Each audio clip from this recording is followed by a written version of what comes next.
So thanks everyone for joining us this morning. We have some sad news to share with you. Dr. Alan Melnick, our Clark County Health Officer, will give you some information, and then Clark County Council Chair Eileen Quiring will have a few comments for you, and then at the end we'll be available to answer a few questions, but please save those for the end. So Dr. Melnick. So we, unfortunately, we have some really tragic news to share. Last night, 2 people with COVID-19 died. Especially tragic. This is a husband and wife, both in their 80s, who were hospitalized at Peace Health last week. One of the patients was a resident at a small adult family home. And I do want to mention that all the staff, since it's a home situation, all the staff and the residents at the adult family home have been quarantined or being monitored actively. They're all considered close contacts. The other patient was a resident at Van Mall, which is an assisted and independent living community. Clark County Public Health has identified and notified all close contacts of that patient, and they are being quarantined and they're being actively monitored. This is really a horrible tragedy, and our thoughts and prayers are with family members. Councilor Klein. Yes. Well, yes, this is sad news indeed, and our hearts and thoughts and prayers go out to the family of these patients, and for those actually who, the others that have tested positive for COVID-19 in Clark County. My message is, please just practice what we have been told about this virus. Wash your hands frequently. Do practice social distancing. And please listen to trusted sources. And our trusted source is the Department of Health and Dr. Melnick. The Department of Health will be updating the Clark County website. It's on the first page of the Clark County website. In the lower left-hand corner, it's red. It says, COVID-19. Click on that, and you can get the latest information for from the health department. So with that, really our hearts and thoughts and prayers go out to these patients. Did you have anything? Councilor Madvigie, would you like to? I didn't have any prepared comments. I just echo what the chair just said. This is not a time to fear. This is a time to be pragmatic and follow each and every precaution that's being published by our health department everywhere. So please don't fear. Our prayers do go out to all the families that are affected and those that are worrying, those that have come up positive, those that are worried about coming up positive. Take care of your neighbors, take care of yourself. Social distancing works. It is being effective. Let's follow those precautions, each and every one of them. Thank you. Dr. Melnick, did either of these patients have a comorbidity? And could you kind of describe, if possible, how does the disease kind of evolve after you contract it to a point where you can do that?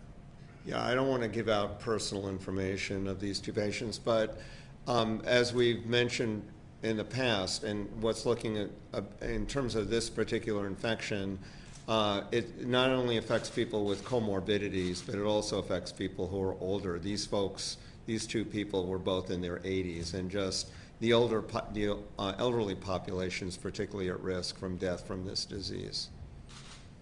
Can you tell us, between these 2 people who passed away, you mentioned their close contacts have been identified or being quarantined. Can you give us a ballpark of how many people in total that may be? I don't have the numbers with me right now. In the adult family home, it's only the staff and the other residents, and it's a pretty small number. At Van Mall, the number is not huge, and the reason for that is when we look at close contacts, we're really looking, and we've mentioned this, I think we've mentioned this a few times, that we're looking for folks who really spent more than 10 minutes. We do extensive interviews on this when we're investigating them. We look at people who spent at least 10 minutes within 6 feet of the person with COVID-19, as well as somebody who may have coughed or sneezed on them, or caregivers who may not have used appropriate protective equipment. The numbers are fairly small. This doesn't. We're concerned about. We're really concerned about the close contacts in terms of how this is spread. It's mainly spread through droplets. If I gave you more information, I don't want to really say exactly where this person was in Van Mall, and if I gave you more information about the numbers, it might indicate that. So we did do extensive interviews, and we're really trying to make sure that the close contacts of people really that we're concerned about are protected, or are quarantined, I should say. Learned anything more about how this couple contracted coronavirus or COVID-19? Well, they did have close contact with each other because even though they lived, they lived in different facilities. But the bottom line is they contracted it somewhere in the community. I mean, neither one of them traveled. I don't know where they actively, what person or where they contracted it, but I am confident that they contracted it within Clark County, not from traveling. And that's why we're saying it's out there, it's here in our community. So the husband and wife, they live in different facilities, but they have contact with each other? Correct, yes, they did have contact with each other. Has anyone been tested at the adult family home or Van Mall? Not that, nobody that I know of that were close contacts or were quarantined has yet developed symptoms, and we haven't, so nobody has yet been tested. When were they hospitalized? Oh boy, it was sometime last week. I'm sorry, I'm losing track of the time, but yeah, today is Tuesday. It was early last week. When did you begin the investigation? As soon as the laboratory tests are, respiratory illness, including severe respiratory illness, is really common at this time of the year. So we began the investigation as soon as we have lab confirmation that it was this COVID-19. And that was last week. That was last week sometime, I believe. Did either of them have any underlying medical being in their 80s? Yeah, that was asked a minute ago, and I don't want to give that information out because I really don't want to violate any privacy. I will say that just being in your 80s itself, in terms of this illness, is a risk factor. Can you talk a little bit about, some states have decided to release specific ages, others saying general ages, others saying ranges from, 60 to 75. Why are so many different public health doing that? That's a great question. I'll tell you what we consider. We consider numbers. So, right now we've had 4 cases. So if I listed ages, it might be identifiable because we've only had 4 cases. I hope we don't get there, but if we had thousands of cases in Clark County, I'd be much more likely to release specific ages. It's a matter of privacy. The smaller in public health we use the word N, the smaller the number gets, the less we want to release. It isn't just about COVID-19, it's about any kind of, we did the same thing with measles. I think you might remember that. And how are the other 2 cases doing? What can you tell us? One case is still hospitalized, and the other case was not hospitalized at all, but is isolated at home. And is the difference in that just based on the symptoms they're showing, age range, underlying conditions, all of the above? I'm sorry, they would both be isolated because they're COVID-19. I'm not sure I understand what you're asking. One being in the hospital and one just being isolated at home. The one that's being isolated at home was not sick enough to be hospitalized. Have you been able to talk to the family of this couple that passed away at a time where we can't really hold maybe a memorial service, a public gathering? How tough is that right now? Yeah, that's one of the things that's really tragic. I haven't spoken to the family about this. I know that they received really good care at Peace Health, and I'm sure their caregivers have spent time talking to the family about this. Yeah, but one of the tragedies about this is I couldn't imagine what the family is going through. I mean, it's tough enough to lose both your parents at one time. I can't imagine that. Plus, there's restrictions on public gatherings right now, and it's got to be incredibly difficult for them.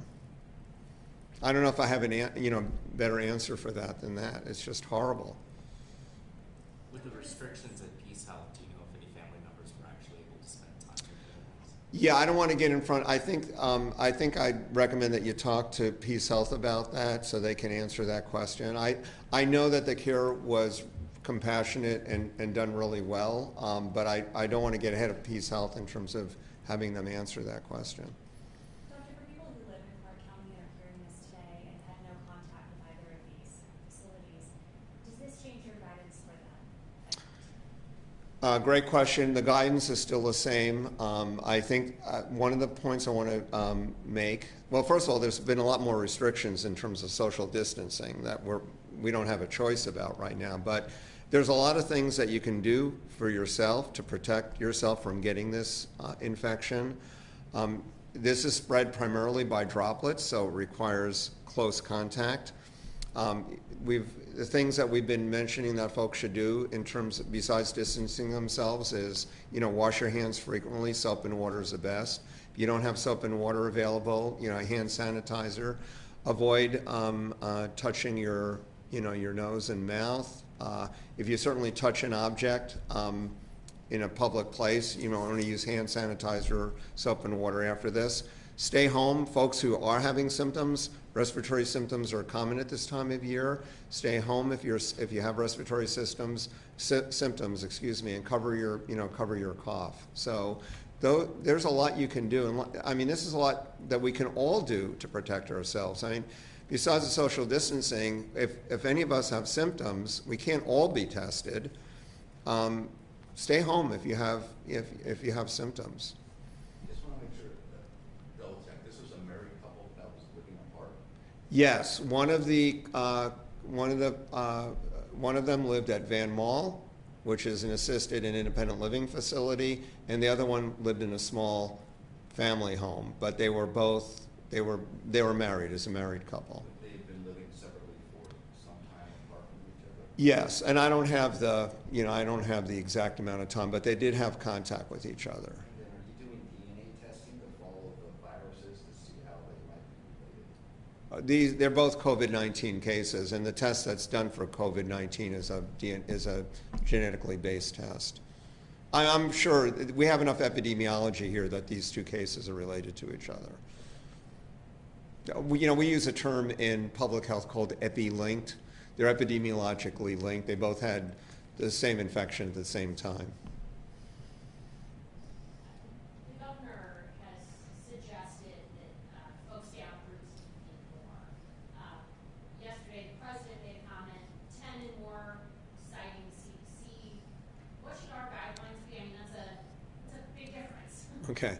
So the guidelines that the governor set were about 50. I think the Oregon governor said 25. I think people, aside from and I'm glad that these guidances are going out. I think the message for all of us, unless it's really essential, avoid public gatherings, whatever the size is, whether it's 10 or 25 or 50. The governor here restricted it to 50 or 50, less than 50. But I think the recommendation is, the recommendation is to spend a little bit more time at home and less time in public settings where other people are around. And just to reiterate, so you're monitoring people who have close contact with them, but so far no one else has tested positive? None of the close contacts for these two cases have developed symptoms yet. So we monitor them for 14 days after their last exposure, and if they don't develop symptoms in that time, we're confident that they haven't become infected. They would be tested if they develop symptoms, correct. Going back to the regulations or the restrictions that she had mentioned, Chair Quire, I actually had a question for you with regard to the small business closures. Can you comment on why the Small Business Administration hasn't listed Clark County as one of the counties as eligible for disaster funding? Actually, I can't comment on that because I'm not sure why they have done that. Clark County itself, the council will be ratifying it, but I declared a state of emergency because of this health outbreak on Friday. So it is in effect here in Clark County. I would say to the people of Clark County, order your dinners, order things from various restaurants and things so that we can help our small business owners to maintain while this virus is going on. It's definitely going to be a financial hit. But I know that both the state and the federal government are reaching out to help in financial ways. So that's a very good thing. Chair, are you concerned at all for our small businesses? I mean, in Seattle, King County, 50 some odd small companies have already had to shut their doors for good. Yes, I'm very concerned for them. It's a small business is very tenuous. At first, you think in a restaurant, for instance, you really feel for those people that are hospitality workers and they're serving. But I've owned a small business before, and I know once you don't have that patronage anymore, man, sometimes you're running on a shoestring. So it's sad for them. This is natural, and so anything that we can do to help them out, we should do. But definitely, I definitely feel for these small businesses. Thanks. All right, thank you everyone for coming.